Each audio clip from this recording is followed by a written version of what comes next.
भारत सरकार शर्म कर ले। ओ जलीलों की सरकारों शर्म करो, डूब के मर जाओ, वरना इसको गिरफ्तार करो बृजभूषण को आज ही। मामला कल पे मत डालो, कल बहुत भयानक होने वाला है, इसलिए मैं बता रहा हूँ आज ही संभाल लो बात को, इसको गिरफ्तार करो, जेल में डालो। मैडम न्याय तो देना पड़ेगा इस सरकार को, ये शराफत से नहीं देगी ना फिर घुटने तोड़वा के देगी।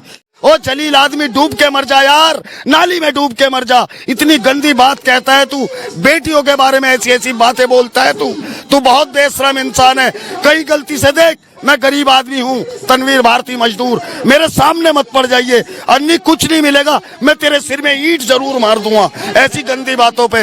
अबे तू बेटियों को, 15 रुपए का गोल्ड मेडल आएगा, 15 रुपए का गोल्ड मेडल लाएगा तू। मोदी जी अब तो शर्म को भी शर्म आने लगी है, अब तो इस्तीफा दे दो भाई, नहीं है तुम्हारे बस का, तुम अच्छे चौकीदार नहीं निकले, झोला उठाओ निकलो यहाँ से, ये तनवीर भारती कह रहा है।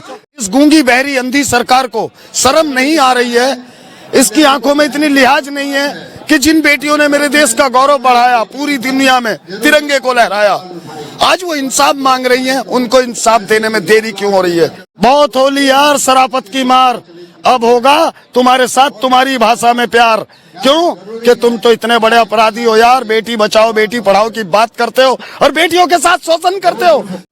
नमस्कार, मैं कशिश और स्वागत है आपका जनता तक में। देखा जाए तो पहलवानों का जो प्रदर्शन है, जो आंदोलन है, वो लगातार चल रहा है। यहाँ पर जो समर्थन देने लोग आ रहे हैं, उन्हें बार बार आंदोलन जीवी कहकर पुकारा जा रहा है। और 21 तारीख की अगर बात की जाए तो बहुत बड़ा दिन माना जा रहा है पहलवानों के लिए। कहा जा रहा है कि सरकार को जो अल्टीमेटम दिया गया था 15 दिन का, वो भी खत्म होने वाला है। तो उसके बाद क्या होगा, क्या पहलवानों को न्याय मिल जाएगा, ये सवाल लगातार यहाँ पर बना हुआ है। क्या माना जाए यहाँ पर कि जो सरकार के कुछ लोग हैं जो पहलवानों पे ही अलग अलग तरीके के इल्जाम लगा रहे हैं। 15 रुपए का मेडल, ये बात बृजभूषण ने कही, तो आखिरकार इन सारी बातों का मतलब क्या है, इसको लेकर सवाल करेंगे।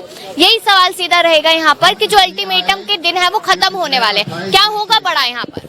बड़ा ये होगा कि जो आज 28 दिन हो गए इन बेटियों को यहाँ इस खतरनाक गर्मी में, कल मैं मेरे पास एक स्कूटी जैसी गाड़ी है, वो कहते हैं उसे TBS, मैं उससे जा रहा था, जाते जाते मैडम मेरे को चक्कर आ गया, मैं गिर गया सड़क पे। 2-3 लोगों ने मेरे सर पे पानी डाला, मुझे कुछ देर में होश आया। तो जब इतनी भयानक गर्मी में बेटियां यहाँ बैठी हैं और इस जालिम सरकार को, जो ये जालिम सरकार इन्हीं बेटियों के हाथ कंधे पे हाथ रख के ये कहते हैं कि तुम मेरी बेटी हो, मेरे परिवार की हो, मैं तुम्हारे पिताजी को जानता हूँ, चाचा जी को जानता हूँ, आज ये बेटियां यहाँ बैठी हैं, 28 दिन हो गए। इस गूंगी बहरी अंधी सरकार को शर्म नहीं आ रही है, इसकी आंखों में इतनी लिहाज नहीं है कि जिन बेटियों ने मेरे देश का गौरव बढ़ाया, पूरी दुनिया में तिरंगे को लहराया, आज वो इंसाफ मांग रही हैं, उनको इंसाफ देने में देरी क्यों हो रही है। मैं बता देना चाहता हूँ इस सरकार को, कल को जो खतरनाक योजनाएं बनेंगी, ये इनका जिम्मेदार ये भारत सरकार होगी, ये किसान नहीं होंगे, ये बेटियां नहीं होंगी। क्यों? बहुत होली यार शराफत की मार, अब होगा तुम्हारे साथ तुम्हारी भाषा में प्यार। क्यों कि तुम तो इतने बड़े अपराधी हो यार, बेटी बचाओ बेटी पढ़ाओ की बात करते हो और बेटियों के साथ शोषण करते हो। पूरे देश में मैडम इनके मंत्री संतरी, इनके MLA जहाँ जहाँ हैं, बेटियों के साथ यही कर रहे हैं। ये बेटी बचाओ वाली कहानी है इनकी। कटवा के अंदर कटवा की बेटी के साथ क्या करते हैं ये हैं? उसके इधर यूपी के अंदर एक बेटी को रात को 1 बजे जला दिया इन्होंने हाथरस के अंदर। ये गुंडे बेटियों के अपराधी हैं, देश की बेटियों के अपराधी हैं। इनको सरकार में से चला जाना चाहिए, इस्तीफे दे देने चाहिए। मोदी जी अब तो शर्म को भी शर्म आने लगी है, अब तो इस्तीफा दे दो भाई, नहीं है तुम्हारे बस का, तुम अच्छे चौकीदार नहीं निकले, झोला उठाओ निकलो यहाँ से, ये तनवीर भारती कह रहा है। जवाब मांगो तो बुला लो, मुझे जवाब दूंगा पार्लियामेंट। बृजभूषण कह रहे हैं कि ऐसे मेडल तो 15-15 रुपए के मिल जाते हैं। डूब के मरना चाहिए इन लोगों को, डूब के मरना चाहिए, डूब के मरना चाहिए इन लोगों को। 15 रुपए में मेडल आते हैं, गोल्ड मेडल, सोने का मेडल 15 रुपए में लाएगा। ओ जलील आदमी डूब के मर जा यार, नाली में डूब के मर जा। इतनी गंदी बात कहता है तू, बेटियों के बारे में ऐसी ऐसी बातें बोलता है तू बहुत बेशरम इंसान है। कहीं गलती से देख, मैं गरीब आदमी हूँ, तनवीर भारती मजदूर, मेरे सामने मत पड़ जाइए, अन्य कुछ नहीं मिलेगा, मैं तेरे सिर में ईंट जरूर मार दूंगा ऐसी गंदी बातों पे। अबे तू बेटियों को, 15 रुपए का गोल्ड मेडल आएगा, 15 रुपए का गोल्ड मेडल लाएगा तू? अबे 15 लाख का नहीं मिलता है जो ये बच्चियां लाती है। कह रहे हैं ऑडियो वीडियो का सबूत दे यहाँ पर अगर कुछ गलत हुआ इनके साथ। मैडम एक बात बतलाऊं, ये आदमी इतना जलील आदमी है, इतना गिरा हुआ आदमी है बृजभूषण सिंह, इतना घटिया गिरा हुआ आदमी है, चाहे उसका कोई आदमी यहाँ खड़ा होकर सुन रहा हो, मेरी सेहत पे कोई फर्क नहीं पड़ता। ये इतना गिरा हुआ इंसान है कि शायद इसने अपने घर में अपनी बहन बेटी भी नहीं छोड़ी होगी। ये इतना गिरा हुआ इंसान है। क्यों? ये ऐसी गंदी गंदी बातें कर रहा है ना टीवी इंटरव्यू में, उन बातों को सुन सुन के मत्था खराब होता है मैडम। इसने कई बातें ऐसी करी हैं इन बेटियों के साथ, इन बेटियों के उसमें ऐसी ऐसी बातें करी हैं जो बर्दाश्त से बाहर होती है। जैसे वो सबूत मांग रहा है ना मैडम, उन बातों से पता लगता है ये अपराधी पक्का है। और वो ये भी कह रहे हैं कि यहाँ पर अगर इतना कुछ गलत हुआ तो पहले इतने सालों से चुप क्यों थे? 2013 से चुप क्यों बैठे थे? तब क्यों नहीं बोले यहाँ पर? मैडम एक बात बतलाऊं, आप तो जानती हैं ये सरकार 9 साढ़े 9 साल से चल रही है। इस सरकार का ऐसा काम है कि जितने इसके मंत्री है ना, सारे रेपिस्ट है, सारे बदमाश है, सारे गुंडे हैं। ऐसे ऐसे गुंडे हैं कि अमित शाह जी तो खुद तड़ीपार गुंडे हैं, अपने ऊपर से 100 मुकदमे हटवा के आए हैं। ये मोदी जो प्रधानमंत्री के पद पे बैठा है, इसको 1 सेकंड नहीं रहना चाहिए, ये खुद मुकदमे अपने ऊपर से हटवा के आया है। और यहाँ पर ये भी माना जा रहा है कि पहलवान लगातार इस तरीके से बैठे और बैठे ही रहेंगे, न्याय मिलने की उम्मीद ही कहीं नजर नहीं आ रही है। मैडम न्याय तो देना पड़ेगा इस सरकार को, ये शराफत से नहीं देगी ना फिर घुटने तोड़वा के देगी। ये 13 महीने तक सिंगू बॉर्डर पे किसान बैठे रहे। ये जालिम को सरकार क्या कहती थी कि ये कानून वापस नहीं होंगे, माफी भी मांगी इन जलील लोगों ने, माफी भी मांगी, गिर के माफी मांगी और फिर कानून वापस लिए। ये जलील सरकार है मैडम, ये जूते पत्रम खा के मानती है, ऐसे ही यहाँ मानेगी, ये जूत पत्रम खा के मानेगी। और फिर कहना चाहता हूँ मैं मोदी जी, इनके चैनल के माध्यम से मान जाओ बात को, कल वाली वारदातों को रोक लो, आने वाले हफ्ते की वारदातों को रोक दो, आज ही गिरफ्तार कर लो, उसको अंदर डालो और मामले को निपटाओ। क्यों? निष्पक्ष जांच जब ही हो पाएगी जब वो गिरफ्तार हो जाएगा।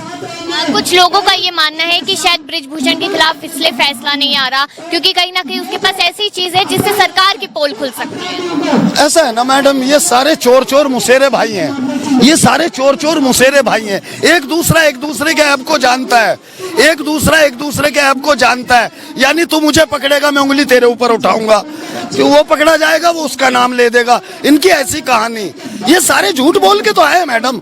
इन्होंने सरकार कैसे बनाई है मैडम? ये झूठ बोल के आए, सच नहीं बोला इन्होंने। क्या बोला? ये कांग्रेस है ना, ये मुसलमानों का पक्ष लेने वाली पार्टी है, मेरे देश के हिंदू भाइयों के मन में जहर घोल दिया बेजरूरत का।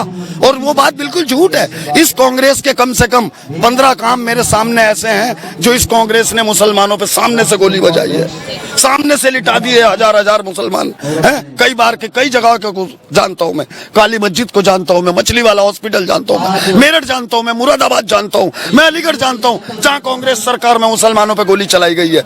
मगर इन जालिमों ने, बीजेपी वालों ने क्या जहर घोला, क्या साबित करा देश की जनता के आगे कि ये कांग्रेस जो है ना, ये तो मुसलमानों की पार्टी।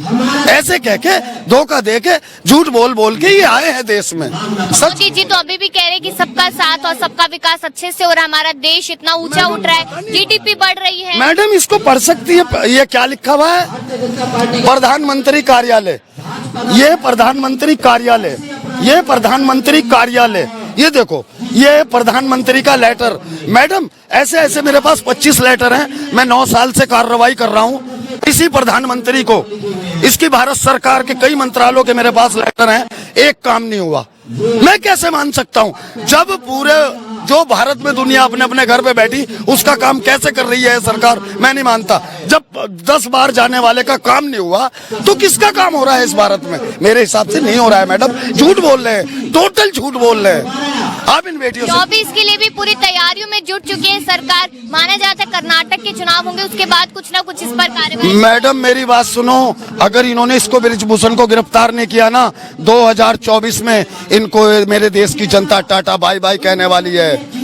अगर इन्होंने इसको गिरफ्तार नहीं किया, मैं आपके टीवी के माध्यम से कहना चाहता हूं, भारत सरकार शर्म कर ले। ओ जलीलों की सरकारों, शर्म करो, डूब के मर जाओ, वरना इसको गिरफ्तार करो बृजभूषण को आज ही। मामला कल पे मत डालो, कल बहुत भयानक होने वाला है, इसलिए मैं बता रहा हूं आज ही संभाल लो बात को, इसको गिरफ्तार करो, जेल में डालो।